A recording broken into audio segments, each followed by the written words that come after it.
Hi viewers, welcome to wakeup.india.tv. Modi వలస పక్షుల విలవిల. కేంద్ర ప్రభుత్వం అసెంబ్లీ నియోజకవర్గాల పెంపును ఆమోదించకుండా తెలుగు రాష్ట్రాలకు మరోసారి మొండి చేయి చూపించింది. కేంద్ర ప్రభుత్వ నిర్ణయంతో రెండు తెలుగు రాష్ట్రాలలో ముఖ్యమంత్రుల తలపై పిడుగుపడినట్లయింది. నియోజకవర్గాల విభజన జరుగుతుందని రెండు తెలుగు రాష్ట్రాల అధికార పార్టీల అధ్యక్షులు కొండంత ఆశతో ఉన్నారు. నియోజకవర్గాల పెంపు జరిగితే ఇతర పార్టీల నుండి తమ పార్టీలో చేరిన ఎమ్మెల్యేలకు సీట్లు కేటాయించడంలో ఎటువంటి ఇబ్బందులు కలగవు. కానీ కేంద్ర ప్రభుత్వం నియోజకవర్గాల విభజన బిల్లును పార్లమెంట్ ఆమోదించకపోవడంతో ఇతర పార్టీల నుంచి వచ్చిన అభ్యర్థులకు సీట్లు కేటాయించడం ప్రస్తుతం అధికార పార్టీలకు తలనొప్పిగా మారింది. ఇక నియోజకవర్గాల పెంపు ఉండదని తేలిపోవడంతో ఇన్నాళ్ళు మాటలు చెప్పుకుంటూ నెట్టుకొంచిన రెండు రాష్ట్రాల అధికార పార్టీలు ఇప్పుడు తమ పార్టీలో చేరిన వాళ్లను ఎలా మేనేజ్ చేస్తారన్నది ఆసక్తికరంగా మారింది. ఇటు టీడీపీ అటు తెరాస రెండు అధికారంలోకి వచ్చాక ఆపరేషన్ ఆకర్ష్ ప్రారంభించాయి. ఏపీలో ప్రతిపక్షాన్ని వీక్ చేయడానికే అధికార టీడీపీ వైసీపీ ఎమ్మెల్యేలను తెలుగుదేశం పార్టీలోకి లాక్కుంది. తెలంగాణలో తెరాస పార్టీ కాంగ్రెస్ తెలుగుదేశం పార్టీల ఎమ్మెల్యేలను ఆకర్షించి తమ పార్టీలో చేర్చుకుంది. ఇంతవరకు బాగానే ఉన్నా తాజాగా కేంద్రం నిర్ణయంతో ఇరు రాష్ట్రాల అధికార పార్టీల అధ్యక్షులకు కొత్త సమస్యలు ప్రారంభమయ్యాయి.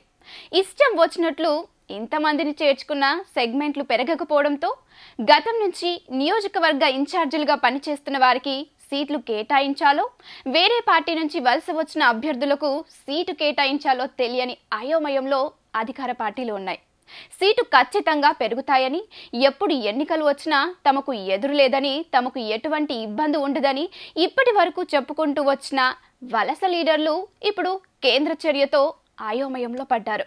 ఇంకా చెప్పాలంటే వచ్చే ఎన్నికలలో ఎవరిని తీసి పక్కన పెడతారు, ఎవరికి హ్యాండ్ ఇచ్చి ఎవరికి సీటు కేటాయిస్తారన్నది ఆసక్తిగా మారింది. నమ్మి వచ్చిన వాళ్లకు టికెట్లు ఇస్తే ఇన్నాళ్ళు పార్టీలో ఉన్న వాళ్లకు కోపం వస్తుంది. పార్టీ మారిన వాళ్ల మీద అనర్హత వేటు వేయాలనుకున్న వాళ్ళు మాత్రం రాజీనామా చేయం అంటూ అధికారిక పార్టీతో అంటకాగడుతున్నారు. వారిలో కొందరికి కేబినెట్లో పదవులు కూడా కట్టబెట్టిన వైనం. వలస వచ్చిన వాళ్లకు ఎన్నికల్లో ఖచ్చితంగా టికెట్ ఇస్తామని ఆశ చూపిన అధికార పార్టీలు ఇప్పుడు కేంద్ర నిర్ణయంతో ఇరకాటంలో పడ్డారు. తెరాస పార్టీ నుంచి టికెట్ల కోసం 600 మందికి పైగా ఆశావాదులున్నట్లు అంచనా.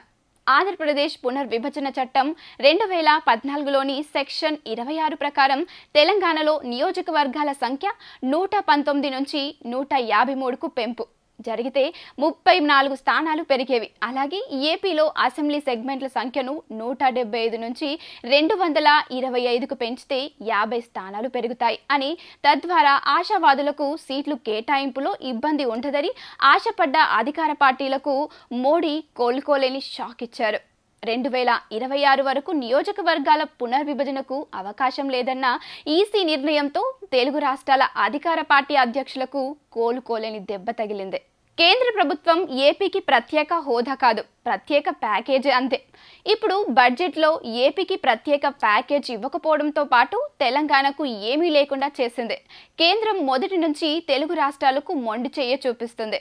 కేంద్ర ప్రభుత్వం రెండు తెలుగు రాష్ట్రాలపై చిన్న చూపు చూస్తున్నప్పటికీ తెలుగు రాష్ట్రాల ముఖ్యమంత్రులు ఈ విషయంపై అనుసరిస్తున్న వైఖరి స్పష్టంగా లేదని, ఇప్పటికి ఇప్పుడు రెండు తెలుగు రాష్ట్రాల అధికార పార్టీల అధ్యక్షులు కేంద్రంపై ఒత్తిడి తెచ్చినప్పటికీ ప్రయోజనం మాత్రం శూన్యమని రాజకీయ విశ్లేషకులు అభిప్రాయపడుతున్నారు. సో ఫ్రెండ్స్, మరి ఈ వీడియో మీకు నచ్చినట్లయితే లైక్ చేయండి, షేర్ చేయండి, కామెంట్ చేయండి అండ్ సబ్స్క్రైబ్ చేయండి. Thanks for watching.